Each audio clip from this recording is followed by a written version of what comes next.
Welcome. We are your hosts, Chris and Tammy.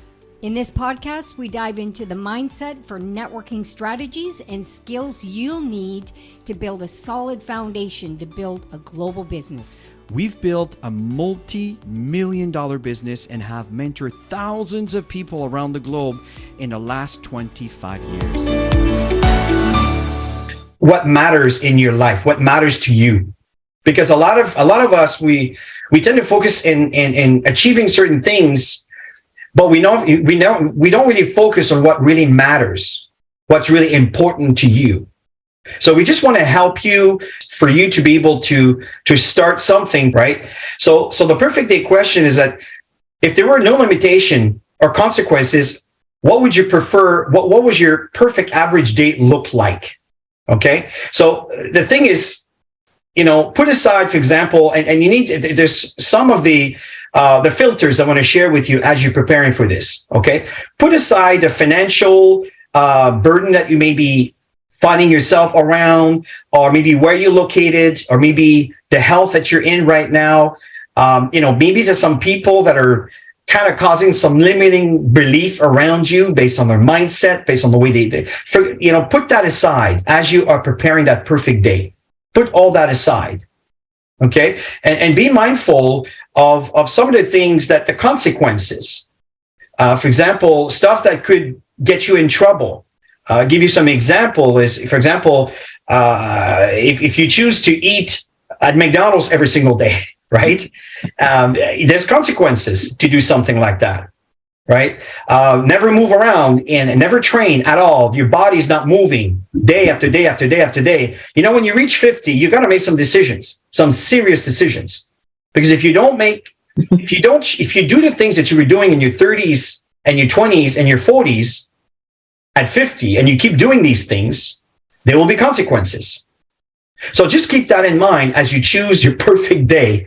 Look at the things that you could do all day long. I'm not talking about Netflix. The things that you could do all day long that won't bore you to death and you won't get sick of. Focus on those kind of thoughts. The things that you just love doing that you never get sick of.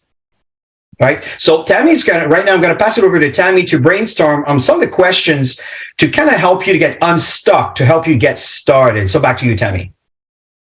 So before we start throwing the questions out there, I would love all of you to write this down. I am so grateful now that abundance comes to me easily and effortlessly on a consistent and everyday basis. I would love all of you to read this when you wake up in the morning, wherever you put it where you're going to see it. And every night before you go to bed. And if you take moments in between of your schedule, have this around you on your mirror and start attracting some wonderful things into your life, because there's always going to be things that'll take us out of our game. There's always going to be situations that are going to knock us in the head.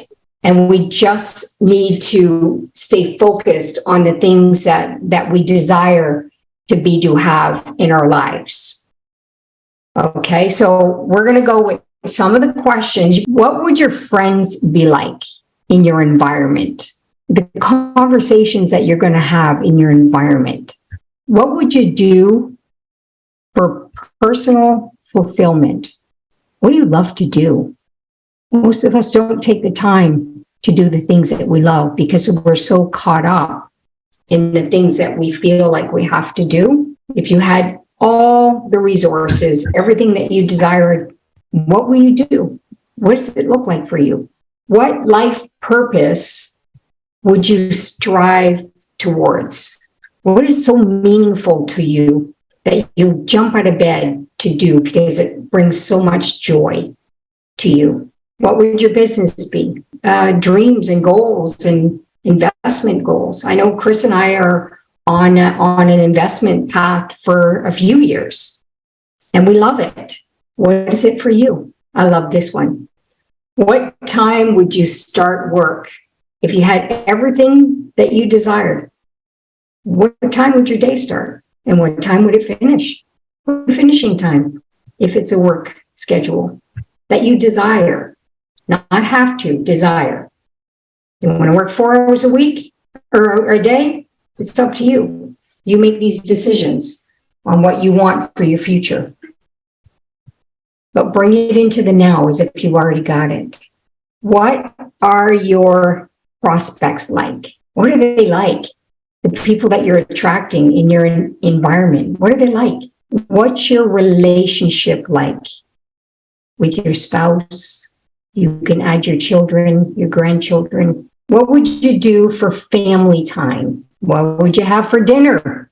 If you had no financial worries at all, what would you have for dinner? We all know that groceries today is absolutely insane. But what would you have for dinner if you had the choice? And where would you go out to eat? Who would you eat with? Who are the people in your environment that you'd love to go out, hang out, and go and have a meal with? Who are these people? Important people in your life. And what are the kind of things that you would be talking about? What do you like to talk about on a daily basis? What makes you happy? That Chris and I have lots of conversations on a daily basis on things that we love to talk about, things that we like. You know, it's not always something that I like that Chris likes, but we both have to be happy. So sometimes I'm doing the things that I like, even a course or whatever it is that I enjoy, and then Chris will do something that he enjoys, and we're all happy in our happy home. What would you do at night? What would your evenings look like? And who would you do it with? Even better, where would you do it? You like to vacation. I know we do. That's got to be in the plan, right? No limits. You're creating your life. So now that you have some of those memory joggers to help you, keep in mind that these are examples. There's 1,000 things I can think about that could be different that are not on that list. That you might think about. And what's very important is once you start figuring out those answers, write them down from the moment you wake up to the moment you fall asleep at night. And the more details and the more clear you are, the better this will be. This is perfect exercise before you actually set your goals, right? And you don't need to share this with anyone. What matters is you.